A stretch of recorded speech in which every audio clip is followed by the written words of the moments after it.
Hello eighth class, eighth ए और eighth B. मैं आज आपको अध्याय 7 एक चर वाले रैखिक समीकरण बताने जा रही हूँ। सबसे पहले चर जानिए क्या होता है। चर यानी वो अज्ञात राशि जिसका मान हमें ज्ञात नहीं होता है, उसको हम x, y, z, w कुछ भी करके प्रयोग करते हैं, बताते हैं। ठीक है। रैखिक का मतलब होता है चर राशि की घात एक हो, x हो चाहे y हो चाहे z हो या t हो, u हो, v हो, कुछ भी हो जिसका मान हमें ज्ञात नहीं है, उसकी घात कितनी हो, एक हो। ठीक। समीकरण किसको कहते हैं? दो व्यंजकों के बीच समता अर्थात बराबर का निशान अगर होता है तो उसको समीकरण कहते हैं। ठीक। अगर बराबर का निशान नहीं है, केवल एक पद है 5x, तो इसको व्यंजक कहते हैं। क्या कहते हैं? व्यंजक। लेकिन अगर बराबर करके कुछ और भी लिखा है तो इसको क्या कहते हैं? समीकरण। ठीक। आपको यहाँ एग्जाम्पल दिया जैसे 5x बराबर 25 या 6z बराबर 10 - 2z या 2x - 3 बराबर 9 आदि। ठीक। एक समीकरण 2x - 3 बराबर 7। इसको ज़रा ध्यान से देखिए क्या लिखा है हमने।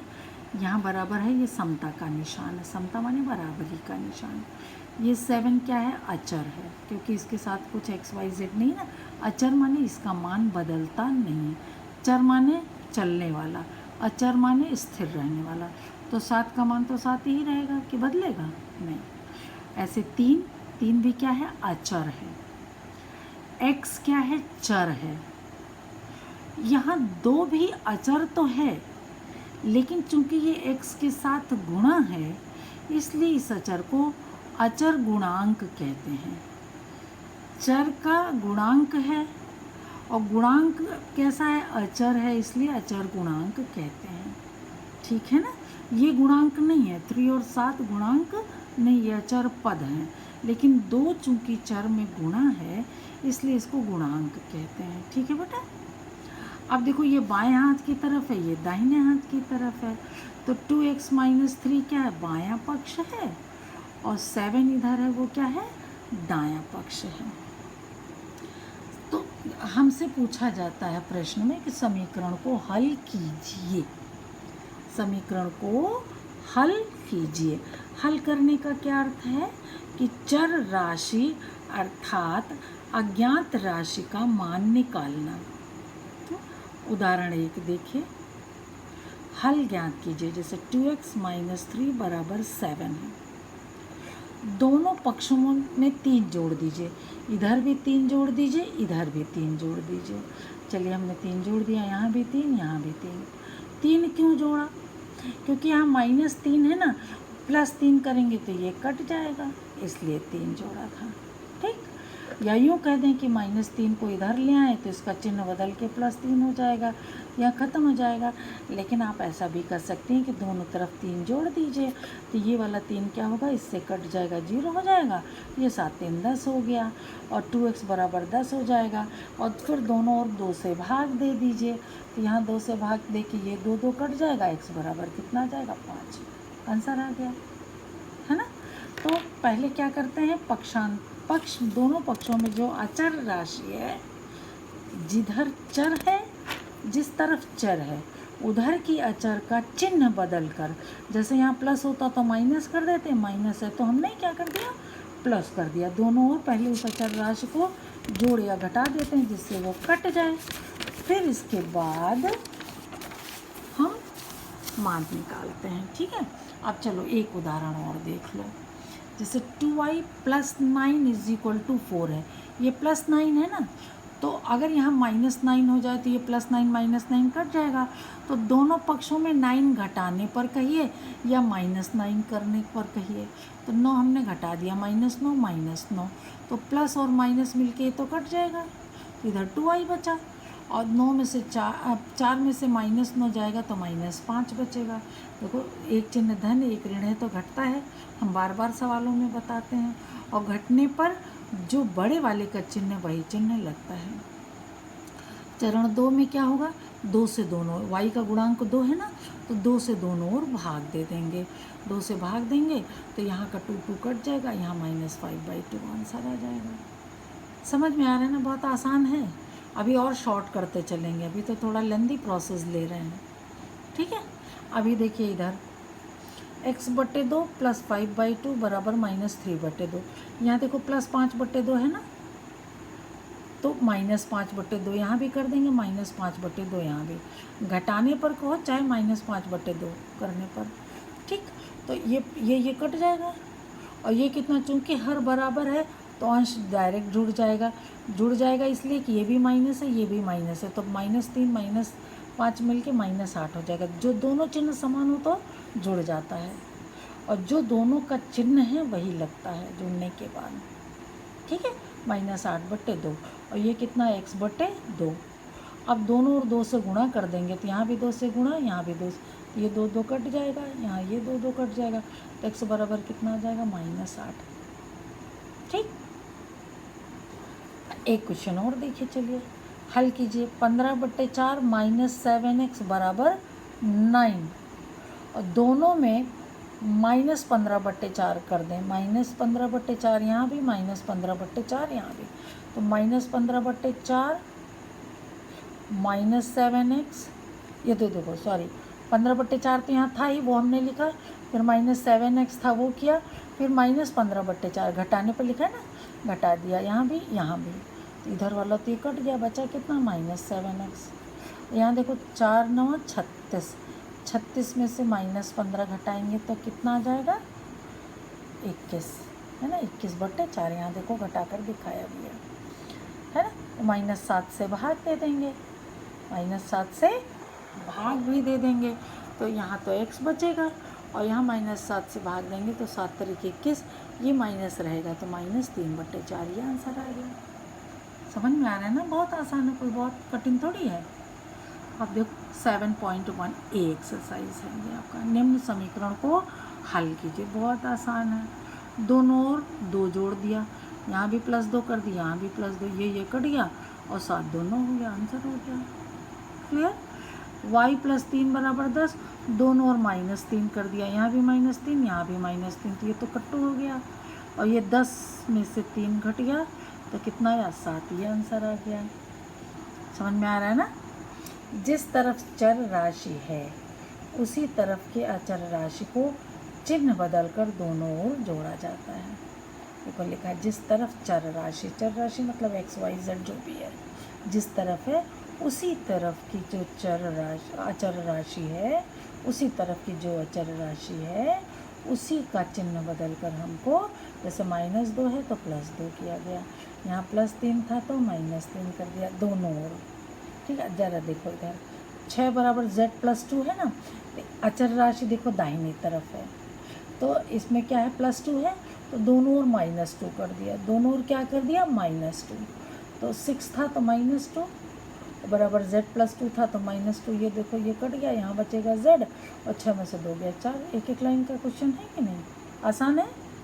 अभी देखो यहाँ पर देखो 3/7 + x था, तो x के पास क्या है, 3/7 है, प्लस में है, तो दोनों ओर -3/7, -3/7 करने पर -3/7 यहाँ भी कर दिया, -3/7 है, तो इधर वाला तो ये कट गया, ये ऐसे और ऐसे कट जाएगा, और इधर 17 दोनों हर 7 है, तो 17 में से 3 सीधा घटा दो, 14/7, यानी x का मान 2 हल हो गया।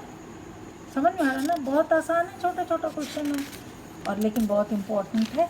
धीरे धीरे ये सवाल थोड़ा थोड़ा कठिन होता जाएगा, है ना, आपके स्टैंडर्ड के हिसाब से धीरे धीरे आगे बड़ा हो जाएगा। अब ये तो बहुत ही आसान था, इधर चर राशि की तरफ कोई अचर राशि है ही नहीं, तो कुछ करने की ज़रूरत है नहीं, खाली गुणांक से दोनों तरफ भाग दे देना है, भाग दिया तो x बराबर 2 हल हो गया, है ना। यहाँ पर क्या है, भाग में है तो गुणा कर देना, उल्टा भाग है तो गुणा है तो भागिए, या सीधा इस 5 को यहाँ गुणा कर दें, या ऊपर नीचे 5 का गुणा कर दें तो ये कट जाएगा, यहाँ 5 का गुणा हो गया, 10 × 50 आ जाएगा, ठीक है ना।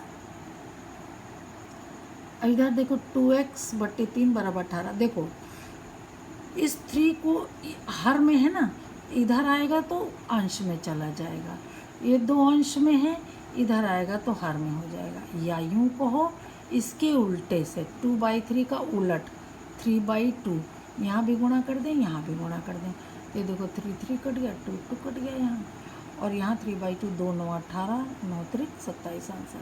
जो भी समझो, जो तुम्हें आसान लगे, है ना। पक्षांतरण करने में जो देखो भाग होता है वो इधर आकर गुणा हो जाता है, 18 3 54, और जो गुणा है उससे भाग हो जाएगा, 54 में 2 से भाग, तो 27 आंसर। ठीक। अब देखो यहाँ तो ये तो बहुत आसान है, ये हर में है, इधर आकर गुणा हो जाएगा, 16 और 15 का गुणा हो जाएगा तो 2.4 ये आएगा। ठीक है, यहाँ 16 और 15 का गुणा आया, 240 आया था, तो चूँकि 1.6 था, पॉइंट के बाद एक अंक इधर भी, पॉइंट के बाद एक अंक इधर भी, तो 2 अंक छोड़कर यहाँ पर दशमलव लगेगा, तो कितना आ जाएगा 2.4। यहाँ पर देखो हिंट लिखा हुआ है, इस हिंट को आप पढ़ते रहोगे तो आपको और अच्छे से समझ में आएगा, समझ रहे। अभी हम ये इस पूरी पेज की फ़ोटोकॉपी भी आपके पास भेजेंगे, जब वीडियो भेजेंगे तो फ़ोटोकॉपी भी भेजेंगे, तो आपको समझने में आसानी होगी। ठीक है ना बच्चों। चलिए अगला 9वां क्वेश्चन देखते हैं। देखिए 7x - 9 = 16। अब क्या करेंगे, इधर माइनस है ना, तो +9 दोनों और कर देंगे, +9, तो ये कट जाएगा, और ये 16 + 9, 16 + 9 कितना हो गया 25, तो 7 से भाग दे देंगे दोनों तरफ, तो x = 25/7। ठीक, 7 से क्यों भाग दिया कि जिससे ये 7 कट जाए, या यूँ कहो 7 का पक्षांतरण कर दिया, तो इधर गुणा था, इधर भाग हो गया। ठीक है ना। आप देखो 10वें प्रश्न में देखो 14y - 8, तो चर राशि ये है y वाला, इसके पास -8 है, तो +8 दोनों तरफ कर दिए, यहाँ भी +8 कर दिए, यहाँ भी +8, तो ये वाला तो +8 -8 से कट जाएगा, और 13 8 यहाँ 21 हो गया, और इधर 14 y है, तो 14 से दोनों ओर भाग दे देंगे, या ये 14 यहाँ अंश में था, हर में कर देंगे, है ना। और 3 से 7 से काट दिया, 7 दूनी 14, 7 3 21, तो क्या हो गया y = 3/2। समझ में आ रहा है ना। हाँ आ रहा है, बहुत अच्छे बच्चे हो आप लोग, सबको समझ में आएगा। ठीक है ना। अभी देखो 17 + 6p = 9, 17 यहाँ अचर है, तो +17 है, तो -17 दोनों ओर कर दिया। ठीक है, तो ये तो कट गया, -17 और +17 कट गया, कितना बचा 6p बराबर, और यहाँ 17 में से 9 गए तो -8 आएगा, क्योंकि -17 बड़ा है ना, 9 छोटा है, एक धन है एक ऋण है, तो घट जाएगा, -8 आएगा। तो p का मान क्या आएगा, 6 से भाग दे देंगे तो 8/6, 8/6 आंसर नहीं दोगे, क्योंकि 2 दोनों में कॉमन है, 2 चौके 8, 2 3 6, तो आंसर क्या आएगा p = -4/3। समझ में आ गया ना। हाँ, अब चलिए अगला क्वेश्चन देखते हैं, 12वां क्वेश्चन। 12वां क्वेश्चन क्या है, x/3 + 1 = 7/15, तो -1 दोनों तरफ कर दें, क्योंकि +1 है इधर चर राशि की तरफ, -1 यहाँ किया, -1 यहाँ की, ये तो कट गया, -1 + 1 है ना, 7/15 - 15 × 15 ऐसे आएगा, 7 - 15/15, तो -8/15, और ये इधर है x/3, ये 3 आकर इधर गुणा, 3 से गुणा कर दें तो ये यहाँ का 3 कट जाएगा, 3 से ही गुणा होगा, तो 3 × 5 = 15, आंसर कितना है -8/5। आशा है आप लोग को समझ में आ रहा होगा। थोड़ा जल्दी बोल रहे हैं तो कहिए हम धीमे कर दें, अगले आप मैसेज करके बताइएगा। अगर आपको लगता है कि हम जल्दी बोल रहे हैं तो हम धीरे धीरे और बताएंगे, वैसे आपको समझ में आ रहा होगा जहाँ तक मैं समझती हूँ। ठीक, अब आते हैं इबारती प्रश्न। इबारती प्रश्न मतलब आपको सीधा सीधा ऐसा समीकरण नहीं दिया रहेगा, कुछ शर्तें दी रहेंगी, उस शर्त के अनुसार आपको ये बनाना पड़ेगा, है ना। जैसे यहाँ देखिए, परिमेय संख्या -7/3 के दुगुने में, दुगुना माने 2 गुना, 2 का गुणा, दुगने में क्या जोड़ें जिससे 3/7 प्राप्त हो, है ना। तो पहले तो -7/3 का दुगना निकाल लें। पहले 2 गुणे -7/3 बराबर कितना हो गया, 2 सत्ते 14, -14/3 हो गया दुगना। अब मान लीजिए कि x जोड़ें, मान लीजिए क्या जो कह लूँ क्या जोड़ें, तो हम मान ले रहे हैं कि हम x जोड़ें। x जोड़ना हमने तो कितना आना चाहिए, 3/7 प्राप्त हो, बता रहे हैं 3/7 हो गया। अब ये आपका समीकरण बन गया। ये इबारत दी थी, इस इबारत को पढ़कर हमने उन्हीं के कथनानुसार ये समीकरण बना लिया। अब दोनों ओर इधर -14/3 है ना, तो चिन्ह बदल कर +14/3, देखिए ना, +14/3 दोनों ओर करने पर यहाँ भी यहाँ भी, तो देखो ये और ये दोनों तो इधर कट जाएगा, +14/3 -14/3 कट गया। बचा कितना, 3/7 +14/3, 7 और 3 का लघुत्तम कितना आया, 21 आया, है ना। और 7 3 3 9, 3 सत्ते 14 सत्ते 98, 98 और 9 जोड़ा 107/21। x का मान कितना आ गया, 107/21। यानी इनका आंसर क्या जोड़ें पूछा था, तो हमने माना था x जोड़ें और x का मान इतना आ गया, यही आंसर है। ठीक, अब चलिए इस प्रश्न को थोड़ा ध्यान से सुनिएगा। आयत समझते हो, जिसमें लंबाई और चौड़ाई होती है, इसको क्या कहते हैं, आयत, रेक्टेंगल कहते हैं ना। अच्छा, एक आयत का परिमाप 13 सेंटीमीटर, परिमाप समझते हो, परिमाप मतलब अगर आयत है तो 4 भुजाएं हैं ना, 1 2 3 4, चारों भुजाओं का योग ही परिमाप कहलाएगा। आयत की चारों भुजाओं का योग क्या कहलाएगा, परिमाप। और आपको पता है कि आयत में जो लंबाई होती है दोनों बराबर होती हैं और चौड़ाई भी दोनों बराबर होती है, तभी आयत ही कहलाता है ना।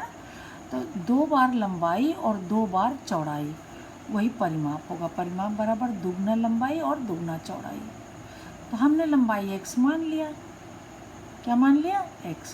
अच्छा देखो, एक आयत का परिमाप 13 सेंटीमीटर है, तो परिमाप तो निकालेंगे तो 13 है, उसकी चौड़ाई 2 सही 3/4 सेंटीमीटर है।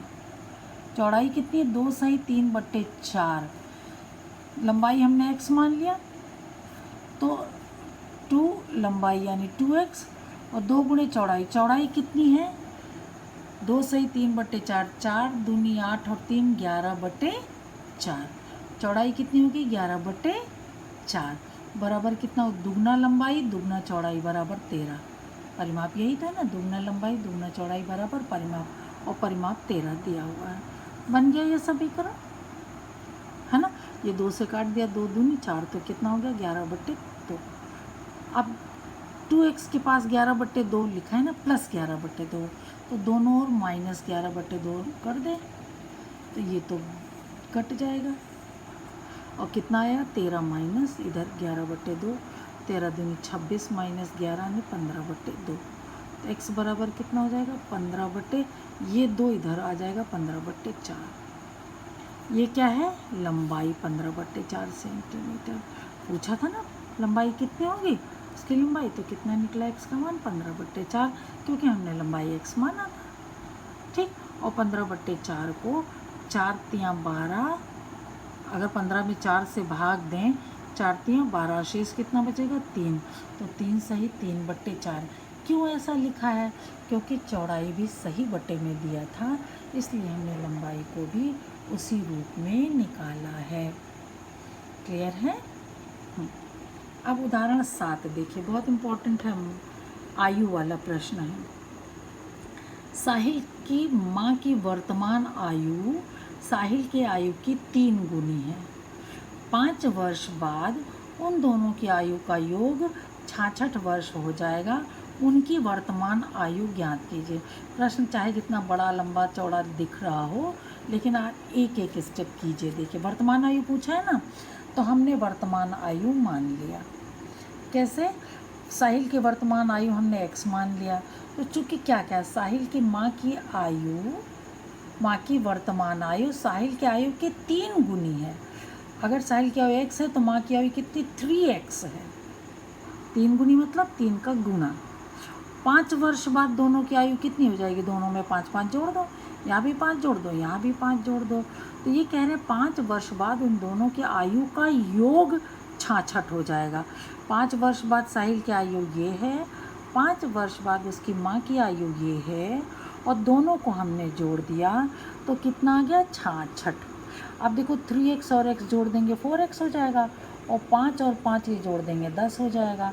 दोनों ओर -10 कर दें, दोनों ओर क्या कर दें -10, तो इधर हो जाएगा 4x और इधर हो जाएगा 56, है ना, 66 में से 10, तो x बराबर 56/4 यानी 14। ठीक, तो 14 क्या हो गया, किसकी आयु हो गया, x का मान 14, यानी साहिल की आयु कितनी होगी 14 वर्ष।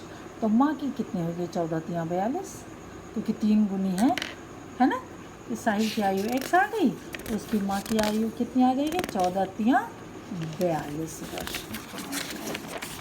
ठीक, साहिल की आयु 14 वर्ष, उसकी माँ की आयु 14 × 42 वर्ष। ठीक, अब इसके बाद और उदाहरण भी हम कराएंगे इबारती प्रश्न के, ये अगले टाइम पे कराएंगे बेटा। Okay, thank you.